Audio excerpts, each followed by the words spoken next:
2024 সালের 5ই জুন বাংলাদেশের হাইকোর্ট একটি রায় দিল।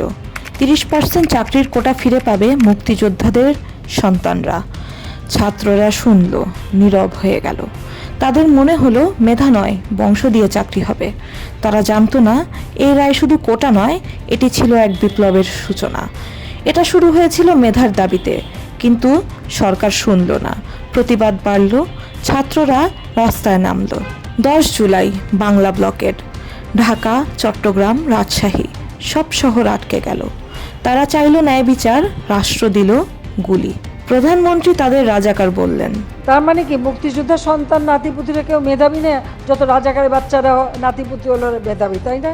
ছাত্ররা উত্তর দিল, হ্যাঁ আমরা রাজাকার আপনার স্বৈরাচারের বিরুদ্ধে।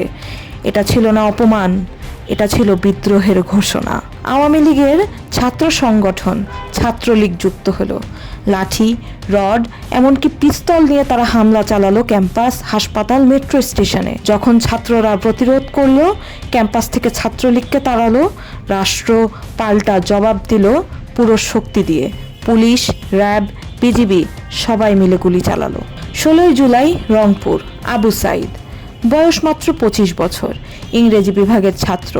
পুলিশের গুলিতে তার মৃত্যু হয়। তার মৃত্যু ছিল না শুধু একটি পরিবারের ব্যথা, এটি ছিল গোটা জাতির অপমান।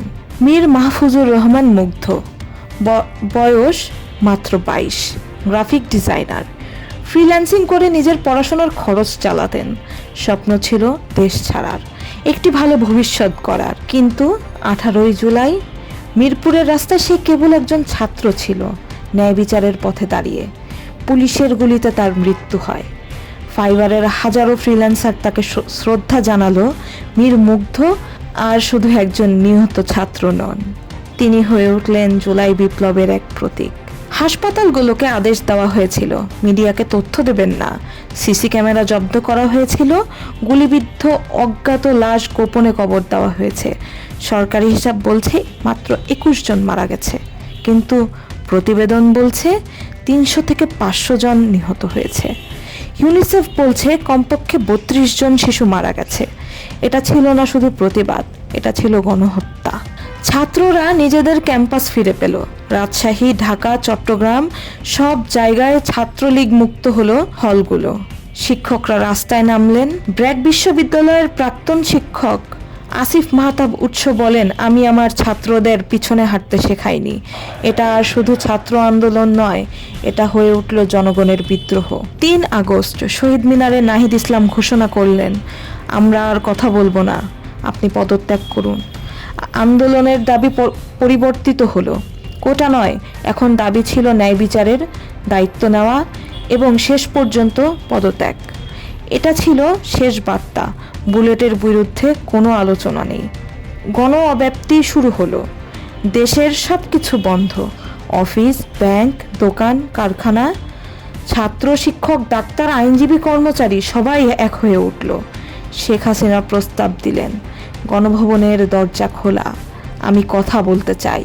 কিন্তু ছাত্ররা উত্তর দিল, আমাদের সাথে বুলেটের কথাবার্তা হয়েছে, আর কোনো আলোচনা নেই। 5 আগস্ট ভোর রাতে শেখ হাসিনা গোপনে গণভবন ছেড়ে পালিয়ে যান। তিনি বিমানে উঠে ভারতে পালিয়ে যান। এক স্বৈরাচারের অবসান ঘটল, এক জনগণের বিজয় হলো সম্পন্ন। 21 লাখ টাকা ক্ষতি, 20,000-এর বেশি আহত, 11,000-এর বেশি গ্রেফতার। কিন্তু তারা ভুলে যাবে না আবু সাইদ, রুদ্র, তাহমিদ, গোলাম নাফিজ, মারুফ হোসেন আর মীর মুগ্ধ। একটি ছাত্র আন্দোলন গণবিপ্লবে পরিণত হলো। এটা ছিল না শুধু কোটা সংস্কার, এটা ছিল মর্যাদার লড়াই, এটা ছিল বাংলাদেশের ইতিহাসের এক অনন্য অধ্যায়, জুলাই বিপ্লব।